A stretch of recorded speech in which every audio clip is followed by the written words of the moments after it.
everyone, my name is Valerie. My channel is Valerie Camai, but in case you just stumbled across this video, I make videos about mental health and various topics like that.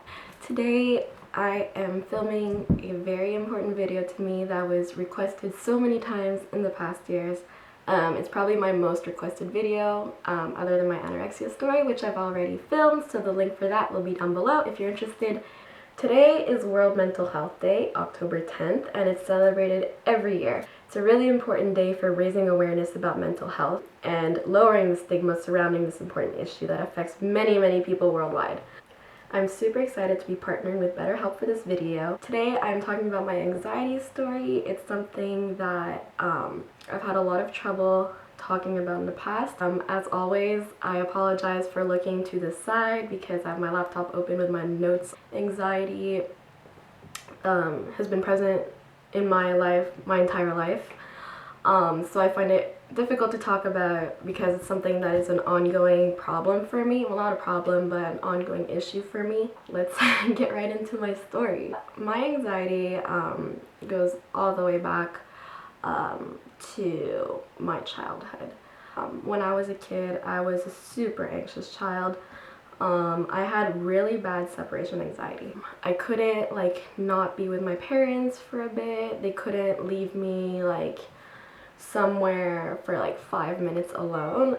If I was in a store with either of my parents, I had to literally be holding onto their hand the entire time. I didn't want to do anything by myself. I needed my parents to be there all the time.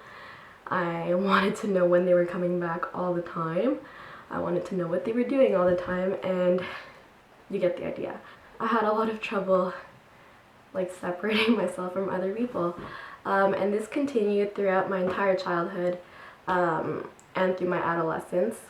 So this is something that I've always been kind of embarrassed about, but now I realize that it's part of my anxiety, and if it can help others feel more comfortable about it, then so be it. I couldn't stay home alone until I was about 18 years old because I was petrified of someone breaking into my house. Sorry, that was my phone. Someone breaking into my house while I was there alone, killing me, robbing us, whatever. Just the worst scenarios imaginable popped into my head, and I literally could not stay home alone. I remember if my dad needed to go somewhere, to the store for 10 minutes, and he told me he's gonna be back in 10 minutes because he knew how anxious I was, and he didn't come back at literally 10 minutes after he told me, I would literally have panic attacks. So that's, my panic attack started early in life as a consequence to my really severe anxiety. And as a kid, I never really spoke about these problems. My parents were, I guess they thought that maybe it was a normal development for a child, but I was clearly a very anxious child. Then while all this, I was in elementary school. And in elementary school, I learned that I was pretty perfectionistic and extremely shy. I was an extremely shy child. I couldn't talk to people first. I didn't have many friends. I didn't talk to people. I didn't approach people. I was literally that kid that if you called on me in class, I would just not open my mouth and just stare at the teacher. I got really good grades in school, and in grade 1 I was already reading and writing.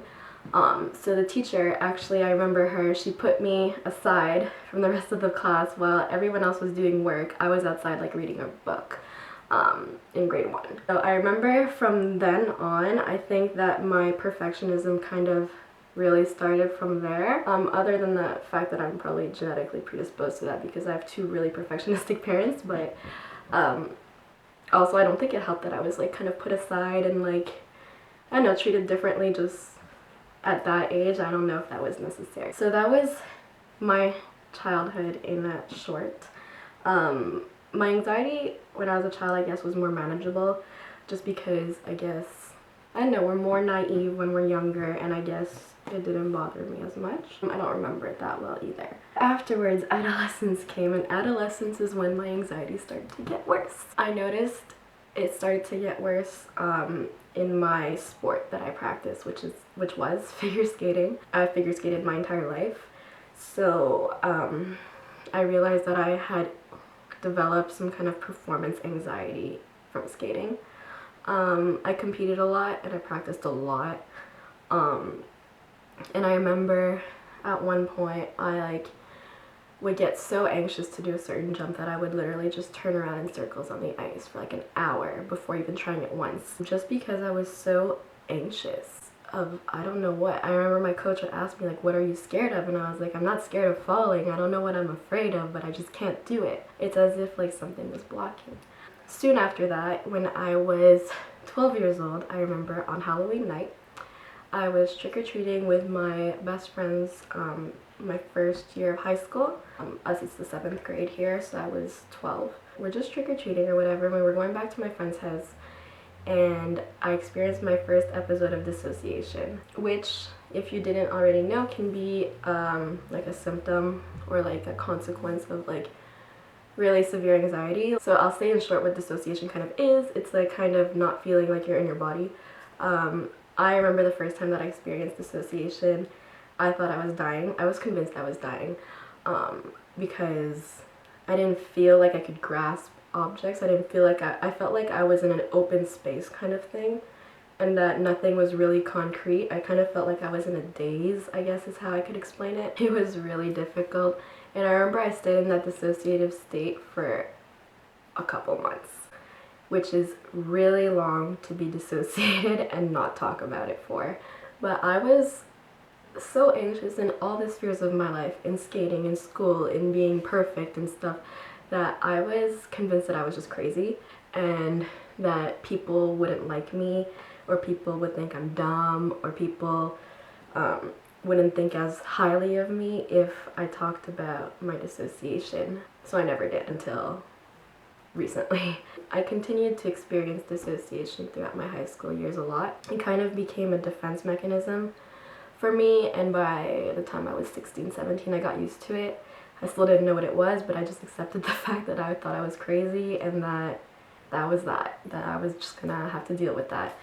And then slowly I slipped into my eating disorder. My eating disorder began when I was about 16, 15, and it started off with just like exercising more, eating a bit less, like I wanted to look better for skating, stuff like that. But then soon on it spiraled out of control, and I realized that it lowered my anxiety a lot. My dissociation episodes really didn't occur very often. Less I ate, and I don't know, in general I just felt less pressure when I didn't eat. Like, things didn't matter to me as much anymore. I remember I went to class one day, I hadn't done my homework, I didn't really care, which is completely different than what I ever was before. That's when that started, and that was a way that I dealt with my anxiety for many years, which is not the best way to deal with anxiety. High school wasn't that bad either, other than dissociative episodes, but there was nothing specific that caused a lot of anxiety for me in high school. It was just like general anxiety, like a lot of social anxiety, I guess, still, because I was still really shy in high school and I had trouble making friends. But I ended up getting over my social anxiety later on in my life, which I'll talk about, I guess, now, because that's where I'm at right now. So after I graduated from high school, I went to Cégep because I live in Quebec. We finish in grade 11 and then go straight to like a community college kind of thing, and then university. So I went to Cégep, and I went into a special program. I went into a special program called IB. You guys probably heard of it, International Baccalaureate. And since it was at the Cégep level, it was a little bit more intense than the high school level. So I started off in that. And I think there I really developed a lot of performance anxiety. Because throughout high school, elementary school, I always had like a relatively easy time in school. I got by not doing very much work, honestly, and I still got really good grades. So when I got to Cégep, I realized that that didn't work anymore, because I realized that, yeah, I was still getting like 80s, but compared to the rest of my class, that wasn't good. And in Cégep, in Quebec, they compare you a lot with your peers, based on your grades, and then that's how you're kind of accepted into university. So my program have been like literally just based off of the scores that we got compared to my classmates, which were really, really smart and hardworking. So I was kind of screwed then. I developed a lot of performance anxiety. All of a sudden, not all of a sudden, but like I started like getting really angry if I got like a 90% on an exam. It came to the point that if I didn't get 100, I felt like I was worthless. I was suicidal. I didn't think I deserved to live. I would self-harm. I would restrict. I would do any destructive behaviors to feel better about myself, which is kind of ironic. My performance anxiety continued to follow me into university and still follows me to this day, although I can say that it's gotten a lot better with the help of therapy, which I will talk about later, I guess, treatment, after I'm done this little tidbit. Other than performance anxiety in school, I went through a really difficult period following high school of being in a relationship post eating disorder kind of, and while still being like in treatment and stuff like that. And this relationship was really good and really bad. The really bad part was that I was consistently always anxious, which now looking back is not healthy in a relationship. If you're always anxious in it, that's probably a red flag. But I just kind of was dependent of the person and felt secure because of that person, and I would hold on to that person because separation anxiety is still here. Yeah, I was very anxious throughout the entire relationship due to a lot of uncertainty and a lot of doubts from my part. So I realized that it's not the other person's fault. It was a lot of my own anxiety that was kind of playing on the relationship, but that was a really difficult period for me because I had to learn how to deal with the uncertainty of like who this person was and what they were gonna do and stuff like that. So I really learned how to deal with uncertainty throughout that period, but it was really, really difficult. And throughout that period I had horrible panic attacks. I developed panic disorder, which never was part of my life before. I always had general anxiety, social anxiety, performance anxiety, but never panic disorder. Like I had panic attacks here and there, but never to the point that I was having them.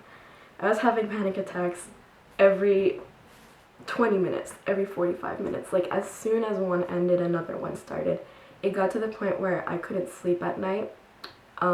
This was relatively recently too. Couldn't sleep at night.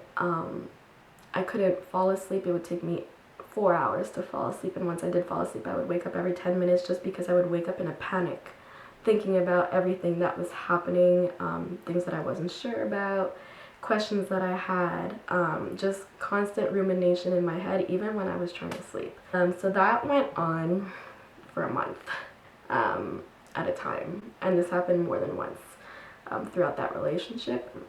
The other person never knew about this. Yeah, it was really terrible. Like I was suicidal because of my panic attacks. That continued until very recently when I went on medication. But I'm really happy that I'm doing so much better, and that's a lot of thanks to my therapist. My therapist is amazing. I can thank her a lot for a lot of work that she did with me for my anxiety. Because I love her. I see her every week, almost every week, but there have been points in my life where I couldn't afford to go see her every week because I pay my own therapy. I had to go like 2 weeks, 3 weeks sometimes because I couldn't afford it, because the average price around here for a therapy session of 50 minutes is like $125, like over $100 for sure.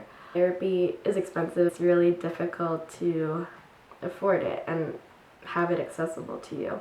I also had to wait a bit to meet a therapist because they're specialized in different things, and yeah, it's pretty difficult to Find a good one, stick to it. I'm really, really lucky and fortunate that I've had the same therapist since 2013. But that's really not the case for many people. So given that in-person therapy is expensive, I'm super excited to be partnering with BetterHelp for this video because I learned that they provide online therapy for really affordable prices. Therapy with BetterHelp actually ranges from $35 to $70 a week for unlimited therapy sessions depending on your therapist's availabilities. So basically how it works, I'm going to put a little video here about showing the app and how it works. It's basically an app that you download on your phone, or you could use it on your computer, and basically you start off by signing up, answering a questionnaire, kind of like evaluating your needs, and within 24 hours you're actually matched with a counselor therapist who is certified, which is super important, and you're matched with them within 24 hours, which is super quick because I waited a couple months to meet my therapist. Therapists are all certified. They all have like PhDs or stuff like that. It ranges from psychologists to social workers, basically. The kind of service that you get depends on you.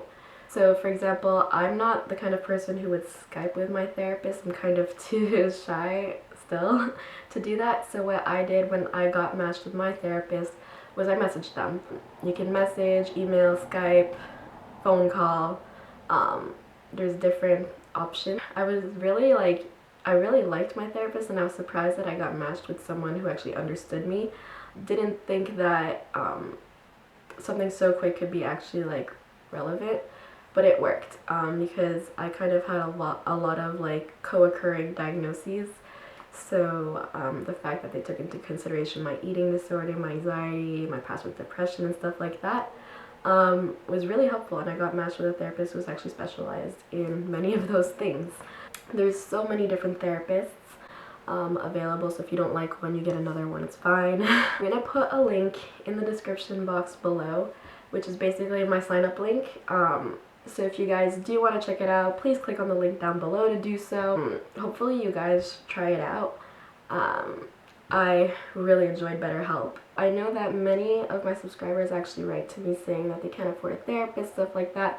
So hopefully this is an option that is more affordable for you guys. Right now, I guess I will finish off this video talking about my anxiety right now today after using BetterHelp with my in-person therapy. And I can say that I'm doing a lot better with anxiety. I still have a lot of performance anxiety at school, a lot of perfectionism, sometimes a little bit of dissociation still, and a few panic attacks here and there, but in general I'm doing so much better. Part of the reason that I'm doing better is because I got on medication. I started taking Zoloft. So for any of you out there that are afraid of taking medication for anxiety because you don't think that it'll help, that's another treatment option. But it has been proven in so many studies that the best form of treatment for anxiety is, and if you're taking medication, is to combine it with therapy. Don't be afraid of medication, don't be afraid of therapy, because they can both help you. But today I'm doing a lot better in general, and I think that 75% of the reason why I'm doing better is due to my therapy. I hope that this video inspired some of you to go out and reach for help, or to talk about your own struggles with mental health, anxiety, because today is World Mental Health Day, and it's a really, really important day. So if you guys don't mind sharing my video to raise a little bit more awareness, and to also share this service that I am super stoked to be part of, because I really think that it's an incredible idea. I'm super accessible, and hopefully you guys will feel better. So thank you so much for watching my video. Don't forget to subscribe to my channel. Any videos that I mentioned will be linked down below, along with my link to sign up for BetterHelp. And hopefully you guys appreciated me sharing my story, and that it helped any of you guys out there. Don't forget to raise awareness for a good cause, and I will talk to you guys in my next video. Bye!